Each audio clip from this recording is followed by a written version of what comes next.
આગળ વાત કરીએ સૌરાષ્ટ્રના યાર્ડોમાં મગફળીની મબલક આવક વચ્ચે સિંગતેલના ભાવમાં વધારો થયો છે। લગ્નની સિઝન અને બારમાસી સિંગતેલ ભરવાની સિઝન વચ્ચે સિંગતેલના ડબ્બાનો ભાવ 15 દિવસમાં 210 રૂપિયા વધી ગયો છે। યાર્ડના બજારમાં મગફળીના ભાવ પ્રતિ મણ 200 વધ્યા। તેલમાં તેજીનો ખેલ કરી ભાવ વધારો જોવા મળ્યો છે।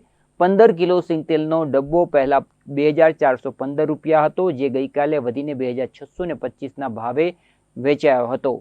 ઓર્ગેનિક અને ધાણીનું તેલ છે તે 3000 રૂપિયા પ્રતિ ડબ્બે ભાવ પહોંચ્યો છે। સાથોસાથ શાકભાજી સહિતની કિંમતમાં પણ ભાવ વધારો જોવા મળી રહ્યો છે। મોટા ભાગના શાકભાજીના ભાવ કિલોએ રૂપિયા 100 પર પહોંચ્યા છે। દરેક વસ્તુઓના ભાવ વધતા સામાન્ય ગૃહિણીઓના બજેટ ખોરવાયા છે। મોંઘવારીએ માજા મૂકતા બહેનોના રસોડાના બજેટ ખોરવાયા છે। સૌરાષ્ટ્રભરના માર્કેટિંગ યાર્ડ ખાતે કહી શકાય કે મબલક પ્રમાણમાં મગફળીની આવક છે થવા પામી છે, તો બીજી બાજુ કહી શકાય કે તેલના ભાવ છે તે વધ્યા છે અને તમામ વસ્તુઓના ભાવ છે તે હાલ અત્યારે ખૂબ આસમાને પહોંચી ગયા છે, જેને કારણે મોંઘવારીએ માજા મૂકી છે અને ખાસ સામાન્ય જે ગૃહિણીઓ છે તેમના બજેટ છે જે ખોરવાયા છે। ખાસ છેલ્લા લગભગ 15 દિવસની અંદર પુષ્કળ પ્રમાણમાં મગફળીની આવક છતાં પણ કહી શકાય કે 150 કરતા વધારે સિંગતેલની અંદર ભાવ વધારો છે સામે આવ્યો છે અને સિંગતેલનો ડબ્બાનો ભાવ છે તે કહી શકાય કે 3000 પહોંચી જવા પામ્યો છે। ખાસ બહેનો છે, આપણે તેમની સાથે વાત કરીશું। બહેનો, શું કહેશો? ખાસ કરીને સિંગતેલના ભાવ વધ્યા છે, 3000 નજીક ડબ્બો પહોંચી ગયો છે અને ખાસ દરેક વસ્તુમાં ભાવ વધી રહ્યા છે। બહેનો છે તેમના બજેટ છે ખોરવાઈ રહ્યા છે। સામાન્ય માણસ માટે આ બહુ અઘરું કહેવાય। અત્યારના જનરેશન પ્રમાણે કમાણી કરવાવાળા ઓછા હોય છે અને ખાવાવાળા વધારે હોય છે, માટે મિનિમમ તમારે બને એટલો ભાવ ઓછો કરવો જ જોઈએ। આટલું બધું વાવેતર થયું છે, એટલું તેલ છે, બધી રીતે આટલું બધું થાય તો ભાઈ સરકારને એ જોવું જોઈએ કે નાનો માણસ આમાં કેમ કરે। કમાવાળા એક હોય, ખાવાવાળા ઝાઝા હોય, ઘરનું કેમ પૂરું કરવું, ફીઓ હોય, સ્કૂલના હોય એટલે ભરવાના હોય, રિક્ષાઓના ભરવાના, પછી બધી રીતે તમે માર પડે। શાકભાજીથી લઈને તેલથી લઈને કરિયાણા સુધી બધામાં 150, 200, 200 રૂપિયા વધારે છે।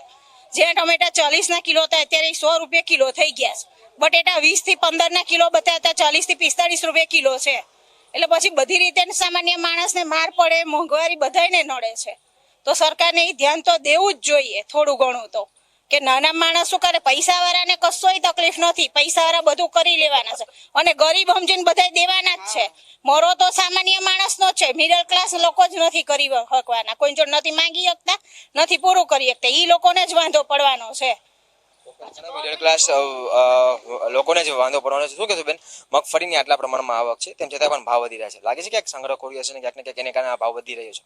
સંગ્રહ કર્યો તો ભાવ વધે ને, ભાવ કરવું ન છે સરકારને થોડીક સમજવું પડે। આ ગરીબ લોકો બિચારા એને આપી દેશે સરકાર। પૈસા વાળાને નથી વાંધો અમને મીડિયમ વાળાને વાંધો છે, તો અમારે શું કરવું હવે? તમારે બધા સરકારને સમજવું પડે ને। એમ અમે ક્યાંથી લાવીને આટલું બધું પૂરું કરીએ? કે સાચી વાત છે ને બેન ને, કે આટલા બધા અમે એક કમાવા હોય, 4 ઝાઝા ખાવા વાળા હોય તો શું કરીએ? એમ કોઈ દવાખાનાનો ખર્ચો હોય, આટલી મોંઘવારી એટલી બધી વધી છે, કોઈ આડા નવરા બધા બીજે ક્યાંય બીજા ખર્ચા આવતા હોય, છોકરાઓને ફી ભરવાની હોય, બધું ક્યાંથી કરી શકીએ? એમ વિચાર કરો તો થોડો ભાવ તો તમારે કમ કરવો જ પડે। એમ રસોડાનું જે બજેટ છે એ ખોરવાયું છે, બજેટ ખોરવાઈ ગયું રસોડાનું અમારે।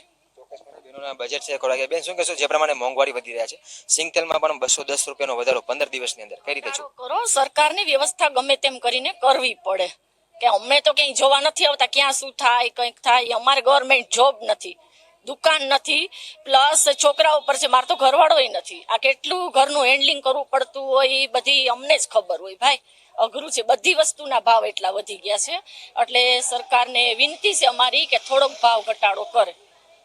પણ હાલ અત્યારે સિંગતેલની અંદર જે ભાવ વધારો સામે આવ્યો છે તેમાં થોડોક ભાવ ઘટાડો કરે તે પ્રકારની માંગ છે સામાન્ય ગૃહિણીઓ કરી રહ્યું છે અને ખાસ કરીને બહેનો કહી રહ્યા છે કે જે ગરીબ લોકો છે તેમને વાંધો નથી, સાથે જે પૈસાદાર છે તેમને પણ વાંધો નથી, પરંતુ હાલ અત્યારે જે પ્રકારે મોંઘવારીએ માઝા મૂકી છે ને સિંગતેલની અંદર જે 15 દિવસની અંદર 210નો ભાવ વધારો સામે આવ્યો છે તેને કારણે સિંગતેલનો જે કહી શકાય કે પિલાણની મગફળીનો ભાવ છે લગભગ 300 રૂપિયા પહોંચી જવા પામ્યો છે, જેને કારણે સામાન્ય ગૃહિણીઓના બજેટ ખોરવાયા છે અને પોતાનું ઘર ચલાવવું પણ હવે મુશ્કેલ બની રહ્યું છે, તેમ રાજકોટની બહેનો કહી રહી છે।